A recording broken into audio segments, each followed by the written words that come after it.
दोस्तों आज मैं लैम्ब मूवी को एक्सप्लेन करने वाला हूँ। अगर आपको कहानी पसंद आए तो वीडियो को लाइक और चैनल को सब्सक्राइब कर देना। Now let's explain this movie. कहानी की शुरुआत में हमें आइसलैंड में एक पहाड़ी इलाके को दिखाया जाता है जहाँ तेज तूफान चल रहा था। यहाँ काफी सारे हॉर्स यानी घोड़े रास्ते से गुजर कर निकल रहे थे। इसी बीच उन्हें अपने आगे कोई चीज दिखाई देती है। इससे डरकर वो वापस पीछे मुड़ जाते हैं। साथ ही हम देखते हैं कि वो चीज तेज तेज सांसें भी ले रही है। खैर सीन यहाँ से चेंज होता है और हम काफी सारी भीड़ों को एक फार्म हाउस में देखते हैं। तभी फार्म हाउस में भी उसी तरह की कोई चीज आ जाती है। इससे घबराकर वो सब भेड़ें भी दूसरी जगह में आ जाती हैं। लेकिन इसी बीच एक भेड़ बाकियों से पीछे रह जाती है और जब वो यहाँ आती है तो उसकी हालत काफी खराब होती है। इसके बाद सब भेड़ें उस चीज को वहाँ से जाते हुए देखने लगती हैं। अब हम इस फार्म हाउस के मालिक इंग्वार और उसकी वाइफ मारिया को देखते हैं और पता चलता है कि वो दोनों शहर से काफी दूर अकेले एक पहाड़ी इलाके में रहते हैं। अब इस मूवी का चैप्टर 1 शुरू होता है और ये पिछले सीन से कुछ टाइम बाद का सीन है जहाँ इंग्वार भेड़ों के पास जाकर डेली की तरह उन्हें घास डालता है। साथ ही हम देखते हैं कि उनके साथ उनके घर पर एक डॉग और एक कैट भी है। खैर अब उनकी भेड़ें अपने नए बेबीज को जन्म दे रही होती हैं जिनमें मारिया उनकी हेल्प करती है। रात में डिनर के वक्त इंग्वार न्यूज़पेपर में देखता है कि अब टाइम ट्रेवल पॉसिबल है और इसकी अभी केवल थ्योरी लिखी गई है, जिसे सुनकर दोनों बोलते हैं कि आगे ये पॉसिबल है। इसी बीच दोनों की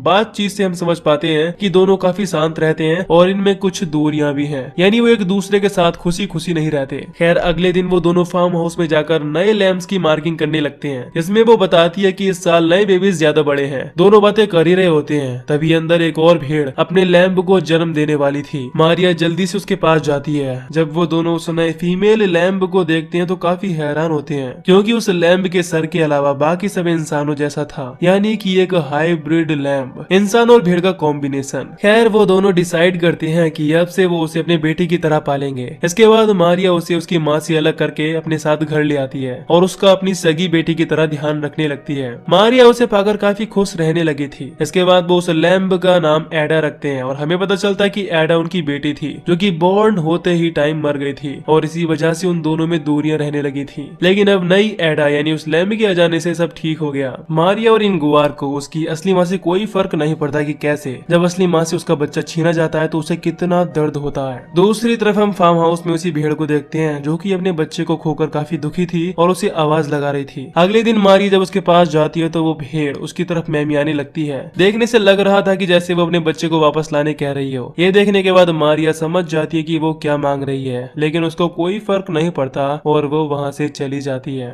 शाम के वक्त मारिया एडा को अपने गले लगाकर घूमने लगती है। साथ ही इंगुआर ये देखकर उसे कुछ नहीं कहता, लेकिन वो कहीं ना कहीं जानता था कि ये सब गलत है, पर फिर भी वो मारिया की हाँ में हाँ कर देता है। अगले दिन इंगुआर फार्म हाउस में जाकर देखता है कि उस भेड़ ने अपनी रस्सी तोड़ ली है और वो वहाँ से गायब है। इधर मारिया घर के बाहर देखती है कि वो भेड़ विंडो के पास आकर अपने बच्चे को आवाज लगा रही है। तभी यहाँ इंगुआर भी आ जाता है और दोनों मिलकर उसे यहाँ से फार्म हाउस की तरफ भगा देते हैं। लेकिन फिर भी वो भेड़ वापस घर के पास आकर चिल्लाने लगती है। दोनों उसकी आवाज से परेशान होकर विंडो के शीशे ही बंद कर लेते हैं और बिल्कुल उसे अनदेखा कर देते हैं। अगले दिन मारिया ट्रैक्टर से अपने खेतों की तरफ निकल जाती है और इंगुआर अपने फार्म हाउस में काम करने आ जाता है। लेकिन इसी बीच वो घर का गेट बंद करना भूल गया था। जब वो दोनों घर पर आते हैं तो उन्हें एडा कहीं नहीं मिलती, जिसे लेकर दोनों काफी घबरा जाते हैं। इसके बाद दोनों उसे घर के आसपास भी चेक करते हैं लेकिन वो कहीं नहीं दिखाई देती। आगे वो पहाड़ों की तरफ जाकर देखने लगते हैं। काफी आगे उन्हें एडा मिल जाती है अपनी असली माँ के साथ, यानी उसकी माँ ही उसे लेकर यहाँ से जा रही थी। मारिया एडा को उठाती है और वापस से घर की तरफ जाने लगते हैं। साथ ही वो भेड़ उनके पीछे आने लगती है। तब मारिया उस पर चिल्लाकर उसे भाग जाने को कहती है। इसके बाद दोनों उसे घर लाकर सुला देते हैं और यहीं से मूवी का चैप्टर 2 शुरू होता है। और ये भी कुछ टाइम आगे की कहानी है जहाँ मारिया अब एडा का और भी ज्यादा ख्याल रखने लगी थी।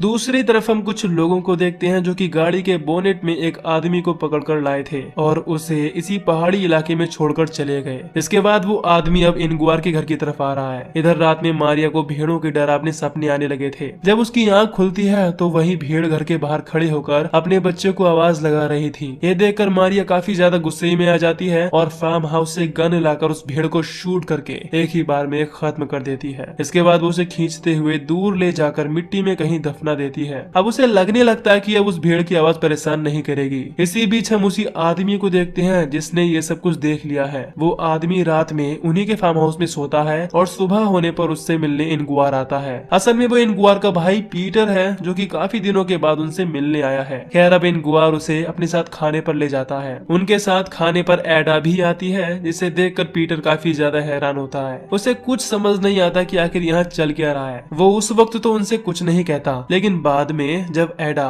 मारिया के साथ नहा रही होती है तो वो उन्हें देखने जाता है। उसे ये काफी अजीब लगता है कि कैसे कोई एक लैंब से इतना घुल मिल सकता है। इसके बाद वो इनगुआर से पूछता है कि क्या चल रहा है। इस पर वो उसे बताता है कि ये हमारे लिए एक खुशी है। अब पीटर आगे उससे कुछ पूछता, इससे पहले इनगुआर उसे कहने लगता है कि जब तक तुम चाहो यहाँ रह सकते हो, लेकिन हमारी पर्सनल लाइफ में इंटरफेयर मत करना। जिस पर उसे हाँ कहना पड़ता है। अगले दिन वो इनगुआर और मारिया के साथ मिलकर उनके खेतों पर काम करवाता है। यहाँ मारिया उसके लिए कॉफी लाती है और साथ ही वो उसके ऊपर ट्राई मारने लगता है, लेकिन वो उसे ये करने को मना करती है। वो उससे कहता है कि वो एक एनिमल है, ना कि कोई इंसान, और तुम उसके साथ इतना घुल मिलकर क्यों रह रही हो। ये बात मारिया को बुरी लगती है, लेकिन वो उससे कुछ नहीं कहती। अब अगले दिन वो तीनों मिलकर पुराने केबिन को साफ करने लगते हैं। इसी बीच पीटर को एक म्यूजिक ड्रम सेट मिलता है और वो उसे बजाने लगता है। उसे बजाता हुआ एडा देख लेती है, जिसके बाद वो उससे भी घुल मिलने लगी थी। कुछ देर बाद पीटर उसे केबिन के बाहर की घास तोड़कर खिलाने लगता है। साथ ही हम देखते हैं कि वो घास खा रही है। तभी यहाँ इनगुआर आ जाता है और ये देखकर पीटर पर काफी गुस्सा होता है। अब पीटर डिसाइड करता है कि वो इस पागलपन को दूर कर देगा। वो देखता है कि इनगुआर और मारिया सो रहे हैं। वो एडा को अपने साथ बाहर घुमाने ले जाता है और साथ ही वो फार्म हाउस से गन भी ले लेता है। वो घर से काफी दूर आकर उस पर गन पॉइंट कर देता है। इधर जब मारिया उठती है तो उसे एडा वहां नहीं दिखती, जिसके बाद वो उसे घर में ढूंढने लगती है। उसे एक जगह पर एडा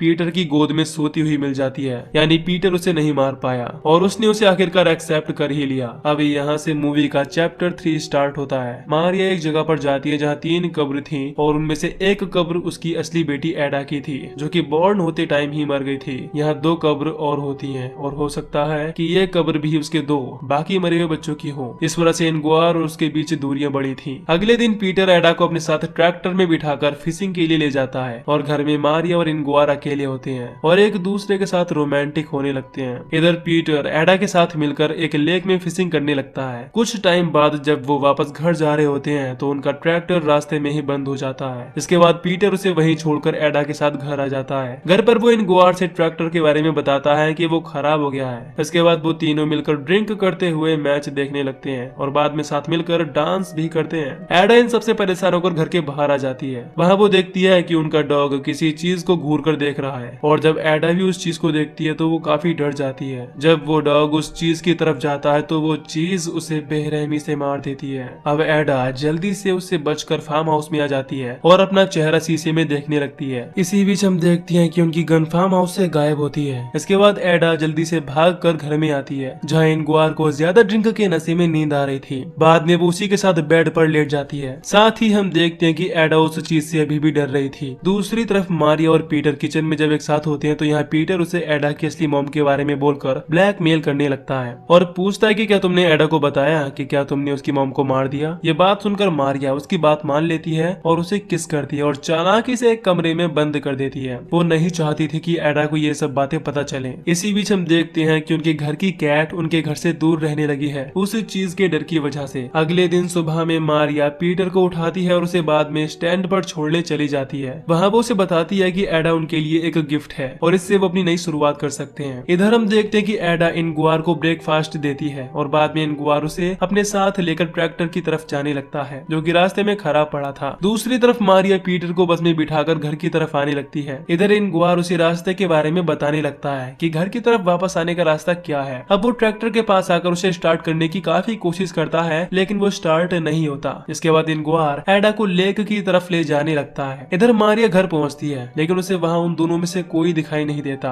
अब जैसे ही वो घर के बाहर चेक करने आती है तो उसे गन के फायर की आवाज आती है। वो जल्दी से उस तरफ जाने लगती है। इधर हम देखते हैं कि इनगुआर पर किसी ने उसी की गन से शूट कर दिया था और हम देखते हैं कि फायर एक अजीब से दिखने वाले इंसान ने की है, जिसका सर भेड़ जैसा है और बाकी बॉडी इंसान की तरह, यानी देखने में एडा की तरह। इसके बाद वो हाइब्रिड इंसान एडा को पकड़कर अपने साथ ले जाने लगता है। अब एडा इनगुआर से दूर जाती हुई दुखी भी होती है, लेकिन वो उसे अपने साथ लेकर चला जाता है। जब तक वहाँ मारिया पहुँचती है, इनगुआर की मौत हो चुकी थी और वो एडा को लेकर चला गया था। इनगुआर की मौत से वो काफी ज्यादा दुखी होती है और इनगुआर से एडा के बारे में पूछने लगती है कि वो कहाँ है, लेकिन वो उसे कुछ नहीं बता पाता। इसके बाद मारिया खड़ी होकर एडा को सब तरफ देखने लगती है, लेकिन वो उसे कहीं नहीं दिखती। अब असल में दोस्तों वो हाइब्रिड ही एडा का असली फादर था, जिसने फार्म हाउस के पास आकर एक दिन उसी भेड़ को प्रेग्नेंट कर दिया। अब जैसे कि वो एक हाइब्रिड था, वैसे ही उसकी बेटी भी एक हाइब्रिड पैदा हुई। इससे हम ये समझ पाते हैं कि कहानी की शुरुआत में जो घोड़े इस चीज से डरकर भाग रहे थे वो हाइब्रिड ही था, लेकिन हमें मूवी में उस हाइब्रिड के बारे में जानकारी नहीं दी गई है। हो सकता है कि वो फ्यूचर में किए गए किसी एक्सपेरिमेंट का नतीजा हो और किसी तरह टाइम में वापस आ गया हो। इसके लिए काफी सारी थ्योरीज बन सकती हैं। दोस्तों, कहानी इतनी ओपन है